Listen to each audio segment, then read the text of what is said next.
Hello, I'm Sarah Goldenberg with Financial First Aid. Today we're talking about emergency credit cards and how to use them wisely. But first, we're getting a snapshot of the impact of coronavirus shutdowns on retail stores and factories in the United States. U.S. factories just suffered their worst month since 1946. Back then, wartime production was ramping down after the end of World War II.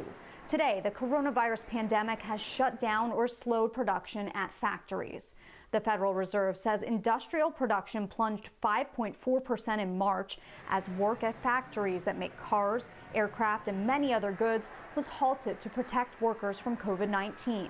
The Fed report shows factory output fell 6.3% in March, the largest monthly decline since February 1946. The government reports retail sales dropped 8.7% in March. It's their worst monthly decline since the Census Bureau started collecting the data in 1992. Taking out autos and gas, retail sales fell 3.1%. Sales at clothing and accessory stores plunged a whopping 50%. But one category saw big growth. Grocery store sales surged 27%. At least 22 million Americans have lost their jobs in the past month. CBS News business analyst Jill Schlesinger says we can expect the layoffs to continue. Well, I think there are most certainly another round of job losses coming, probably a second wave, maybe not the initial front line like the service professionals in restaurants or even in the retail sector, but there could be the services that actually serve those businesses. So it could be accounting firms or law firms.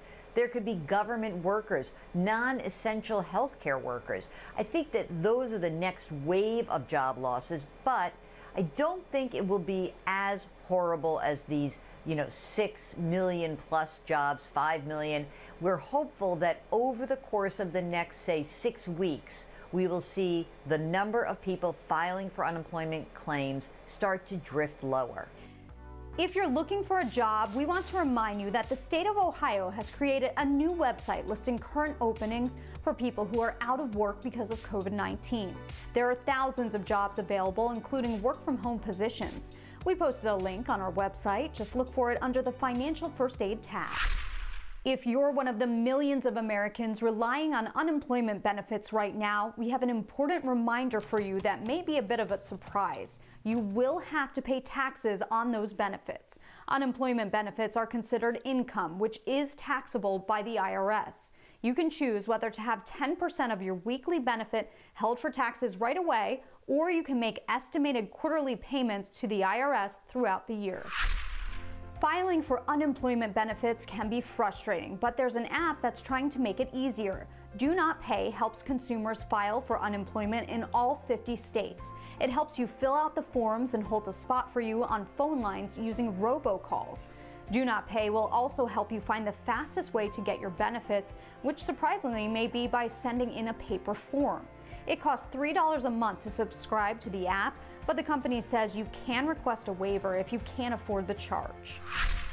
A lot of people are depending on their credit cards to get through tough times. So how do you use them wisely, and is it a good idea to open an emergency credit card to pay your bills? We're getting answers for you from a credit cards expert. Definitely. Megan Horner is a credit cards expert with Finder.com, a personal finance comparison website that helps consumers pick out the best credit cards for their financial needs. Well, I always tell people that credit cards are a tool. So it's really important that you only spend what you can afford to pay off. If you're worried about paying your credit cards because all of your cash is going to essentials like rent, your mortgage, or food and medicine, Horner says pick up the phone. Right now, the credit card companies have been super vocal that they're willing to help if you're in a pinch financially because of the pandemic. It doesn't have to hurt your credit score if you're struggling to pay. They may offer forgiveness on payments. So what if you need to take out an emergency credit card to pay your other bills? So I would look at a card with 0% interest on purchases if you're going to be making purchases with your credit card. And that way you won't pay interest for a set period of time. Horner says it's not ideal to open an emergency credit card, but if you need to, be smart about it. And think long term. Make sure you have a plan to pay them off.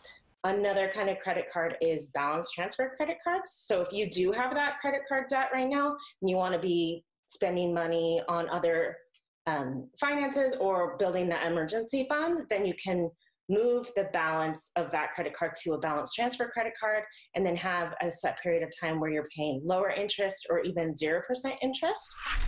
Some companies are extending paid leave to workers during the coronavirus pandemic. Microsoft is giving its employees an additional 3 months of paid parental leave for dealing with school closures. Parents can choose whether to take the leave all at once or a few days a week.